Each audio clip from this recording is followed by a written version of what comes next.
Hi, this is Jill Marshall, author, writing coach and trainer, publisher, and your facilitator for the online program on how to write children's books. And here we are at the final module. Now, you may not have completed your whole book, but you should certainly by now have a very good idea of how you're going to go about finishing that book. And then once you've finished it, it will be ready to go somewhere else. So I'm not suggesting that you have to set out and do this immediately, but this is one of the things that you will need to know by the time you want to send your book on, whether that be to a competition, to a publisher, whether you want to publish it yourself, or you want to send it off for assessment. So these are all the kind of nuances of layout, of preparing a manuscript so that it's going to look great and will catch the editor's eye and the publisher's eye. So what's the first stage? Well, the first one is really layout, how to lay out your manuscript effectively. You'll really want to get a grip of this even before you start sending it off to editors and assessors and so on, because as I pointed out in the module with that little list of sums, the more you can get right, the less the editor is going to be put off that reading experience of getting to know your manuscript very well. So just some simple rules to begin with. Your manuscript should be laid out on A4 paper, one side only, and this is irrespective of whether it's going by email or is actually being printed and sent as a hard copy. You need to lay it out so it will be A4, one side only.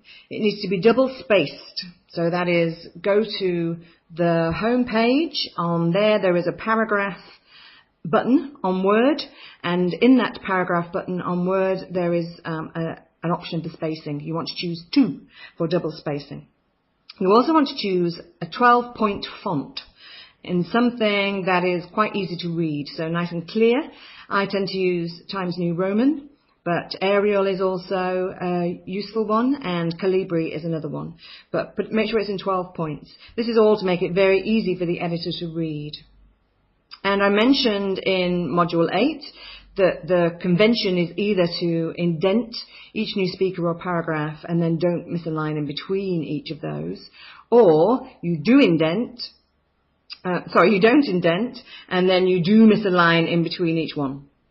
I've included examples of that here for you to see so that you know exactly what I mean. I tend to use the first one, which is to indent but then don't miss a line, and that's really because it's what I'm used to for a start, and secondly because in the days when we printed off all our manuscripts more readily than we do these days, then it takes less paper. So that was my reason for doing it, but either is acceptable. What you do find if you don't indent and have it flush to the left margin, and then you miss lines in between each speaker and so on, is that it can look very spread out on the page. So that's just for you to decide what your style is. The other thing with your manuscript is not to try to make it look too much like a book page. So don't what we call write justify. Don't make sure that it all looks neat on the right hand side, because what that can do is spread out your words and make them uncomfortable and difficult to read for the editor. So left justify only. So that's the way to lay out your manuscript. Once you've done all that, hopefully you'll be ready to send it off to somewhere. And my very strong advice, because getting a book published is really quite difficult these days, and has always been. So you want your manuscript to look the best it can possibly look. Even though you've gone through all your training and you will be aware of certain things that you need to be doing, like showing, not telling and so on, then it still helps to have an impartial observer who can give you some information on that. Of course, you can hand it to your partners and your children and your grandparents and your old high school English teacher who could check it out for you, but they're not going to be as unbiased and as helpful perhaps as an impartial editor or assessor. You can get these in New Zealand through the New Zealand Association of Manuscript Assessors, the NZAMA, of whom I am one, and you will find that they range on a spectrum from editors who are really copy editors, so they do a lot of proofreading, they will check your grammar and spelling and typos and your punctuation, to the other end of the scale are fully structural assessors who will check whether your plotting's right, whether your characters are developing correctly, and will advise you on how the story's hanging together. But normally that will be in report form, and they won't do an additional copy edit for you. Personally, I sit somewhere in the middle because I like to make sure that you've got a beautiful looking manuscript ready to go. So I also do the copy editing as well as a structural assessment. But it's up to you. You can find someone who you think will suit your style, will suit your book, and will perhaps know the kind of market that you want it to go into. As you've now gone through this program with me, and therefore it's easy for me to just be able to write on your manuscript, which I can do in tracked changes online, that here you need to show not tell, or here you've changed point of view and you need to think about your narrative voice. Because you know all that, I can offer you a nice reduction on the manuscript assessment prices that are available on writegoodstuff.co.nz, which is that, as you know, word count matters above all. So all the bands for the price of manuscript assessment is by word count. So because you've done all this with me, you can have your assessment, if you wish to go for one with me, at the band below your actual word count. So have a look on Write Good Stuff for that one. And then you'll get your feedback, you'll correct it all, you'll make it all absolutely sizzling and fantastic, and you'll want to work out where to send it. Well, here's one thing to do while you're standing in the bookshop or the library counting words and checking out the kind of books that you like to read and therefore might be the kind of publishers that will publish your stuff. Then spin that book over, look at the back or look at the spine and see who has published it. So you want to get a feel for who publishes the kind of books that you like to read and would like to publish. And once you've done that, established who it is, you want then to turn to the imprint page, which is inside. What's happened with publishers over the last recent years is that the big ones have bought out the small ones, and the small ones then tend to become an imprint of the larger ones. So you might see on the imprint page that the original publisher or the new publisher is somewhat different to what appears on the spine or the cover. So just establish that kind of information. And then you want to go to a book called The Writers and Artists Yearbook. It is available online. It's also a big fat tome you can keep by your side and feel authorly about. And in it is listed every publisher, every agent, every editor, every magazine, publication, and film and TV as well in the world. So you can then track down the publisher who you'd like to go to. You may have to go through various routes to find them because of those buyouts and those new imprints, but eventually you'll get to the point where you can hopefully find a name of someone to send it to. Far better if you can to get a name of an individual editor rather than just the publisher overall. And quite often you can find this information online. If it says that they don't accept unsolicited manuscripts, then what they're basically saying is they want it filtered through someone. So if you have an agent, you can then get them to send it to them. Sometimes if it's a local New Zealand or Australian publisher, you can drop them a line and sometimes they will accept your manuscript anyway. But better to find one that says they do accept unsolicited manuscripts and send it off there. Now, what you'll need to send in more cases than not is your first 3 chapters. Now it does have to be your first 3 chapters and therefore they need to be in absolute shipshape. So first 3 chapters sequentially from the beginning, and this is why in my assessments also I offer a 5 chapter shape up, because that enables you to make sure your first 3 chapters are perfect for sending off. What we know already is that you'll often lose your first chapter when you're going through some editing, and quite often what also happens is you tend to merge 2 chapters. So that's why it's a 5 chapter one down to 3 chapters. That also is available on Write Good Stuff at the band below the word count for your actual manuscript. So you will send 3 chapters, and you will also send the cover sheet. Now you'll remember way back in one of the modules we did the cover sheet so that you have an idea of what should be on there. It will simply list out the title, It will perhaps outline who it's for. So it could be a 7 to 9 book with boy bias, and you will also mention the word count. Then in the bottom left corner, you will put your contact details.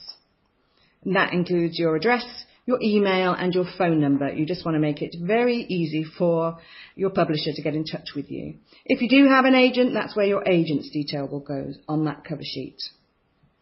Then you will also need a synopsis. Now, I know people who are fully able to write a 60,000 word novel without a hitch, who then suddenly get stumped over the synopsis. So it's really not that difficult. Don't get worried about it. Unless you're sending to the US, where synopses are incredibly important. And in which case, if you are sending there, I would suggest you go online and find some information about writing a synopsis for the US market. Then you really just need to keep it brief. So, first of all, point 1, you may have a short character list. Just short, your top 2 or 3 characters, with a very brief description of each. So that could be Harry Potter, a boy who lives in a cupboard but is destined to be a great wizard. Something of that nature. Then you will have 2 or 3 paragraphs only that outline the story and tell the editor where the story is going to go. Now, you are not writing the blurb for the back of the book. You don't want the editor to be left on a cliffhanger. So what you need to do is make sure that it does cover the beginning, the middle, and the end. But then the third point, which is where they can sometimes become the blurb for the back of the book, is that you need to imbue your synopsis with something of the style that is in the book. So add some of your language that you use. Write it maybe as if you're a character in the book. Just make it feel like it could belong to the same book. Quite often what people do is they tell their synopses rather than show them. So it's really nice to have something of your style, of your input, that shows up in the synopsis. And that can be sometimes, so what often happens for me is I will send in my synopsis. It's very much in the style of the book, and then I find it on the back of the book because with the last paragraph removed or something. Just keep it to 1 page, and that's all you need for your synopsis, and it's really nothing to get worried about. Similarly, people get very worried about the cover letter that you will also need to send with your 3 chapters and your synopsis. Again, it's not anything to get worried about. Just keep it brief and informative, and make it look as though, as well, you could add this to an email. So if you're sending by email, it's the kind of information you could easily lay out in a short introductory email.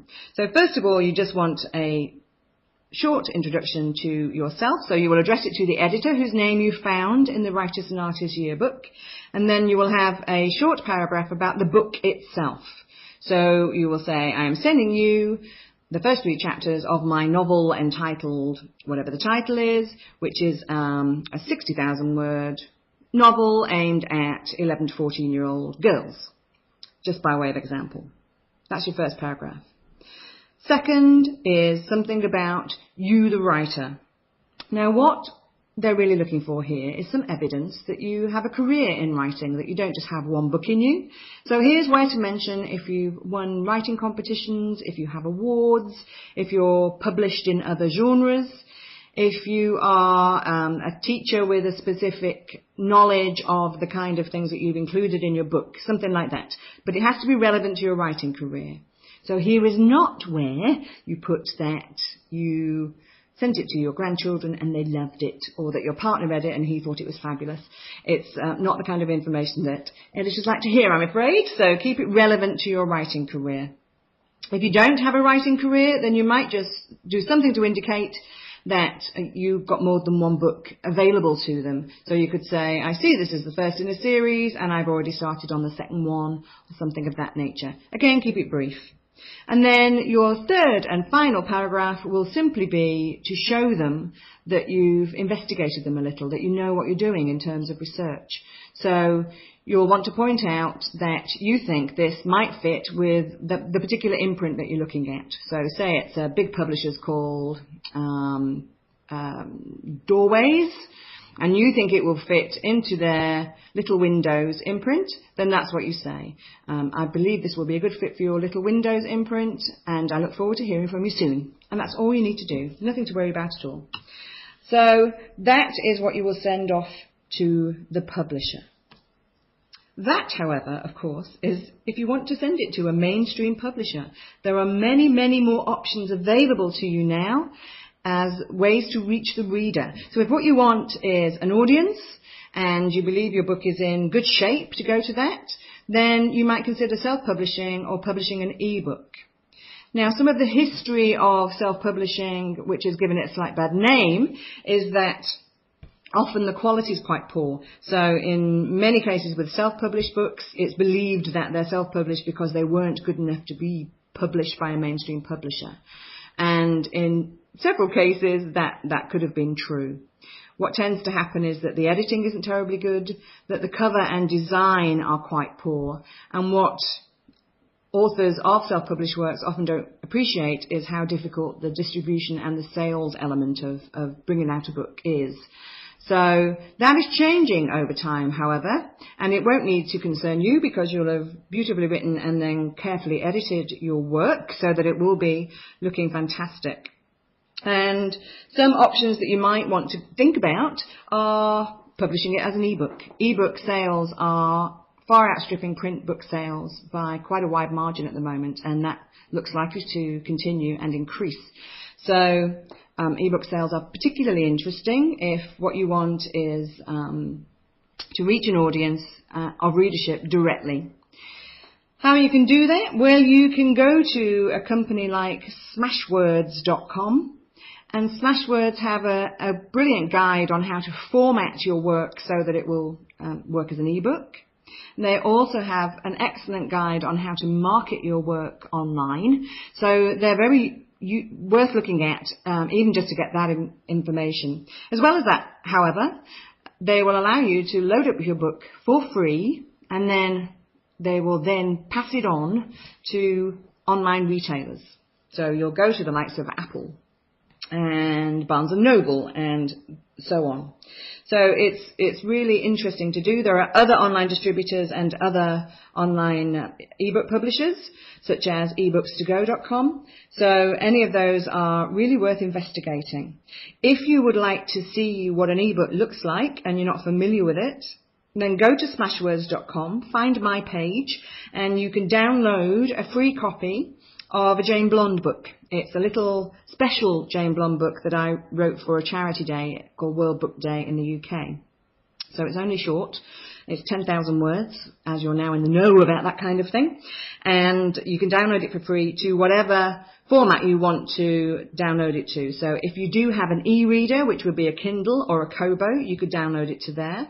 If you don't, you can just download it to your PC and put it into Adobe, or you can download Kindle for your PC or for your Mac, which is the Amazon e-reader. So have a go at that, just something to play around with and have a think about. And then really the most important part of all this, moving onwards, keeping your writing going, is to keep in touch. Keep in touch with me via email, via Write Good Stuff. Keep in touch with the other writers who've been in your group. You've got each other's emails. You can establish a Facebook page. You can establish a Google group. You can find many ways to keep in touch with each other. And you can also join the wider community of writers who've been through the Write Good Stuff training, so you'll know that they are talking the same language as you by going to my Write Good Stuff page, which is Jill Marshall Write Good Stuff on Facebook. And that's a way to broaden it out as well. I will announce some more ways for you to keep in touch with me and with each other very, very shortly. You can also sign up to national writing organisations like the Society of Authors, which is available in many different countries. And you might find writers groups and readers groups as well in your local libraries or your local communities. You can find specialist children's writing groups such as Kiwi Write for Kids And what they do is send out newsletters monthly, which will keep you up to date with competitions and things that you can enter for, with what publishers are looking for, and so on. And then with Kiwi Write for Kids, you can also join a local critique group. And the value of those is enormous. So you can feed back to each other. You meet in person. You get to read out bits of your book. And you just keep encouraging each other, which is the main part of it. The other thing to do is consider competitions. These are very good motivators. So the kind of competitions you might be interested in as children's writers, again in New Zealand, are the Joy Cowley Award, which is mainly for picture books, but you might just get in there. And for children's books, you would be looking at the Tom Fitzgibbon Award, and for 7 to 13 books. And then for young adults, so more into that upper teen bracket, you could go in for the Tessa Duda Award. All the details of those are on the Storylines website, which is storylines.org.nz. And I do encourage you to do that as well, to give yourself a deadline and to give you a chance at publication, because the prize for each of those is to get a published book.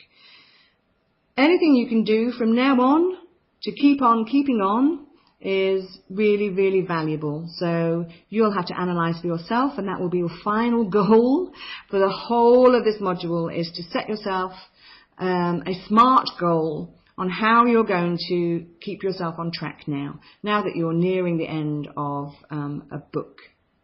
And the writing process and so on. How are you going to move on then to the next book?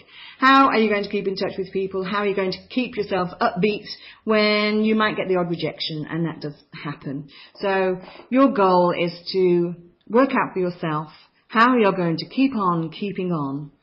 And I do encourage you to do it, because it's the most wonderful, rewarding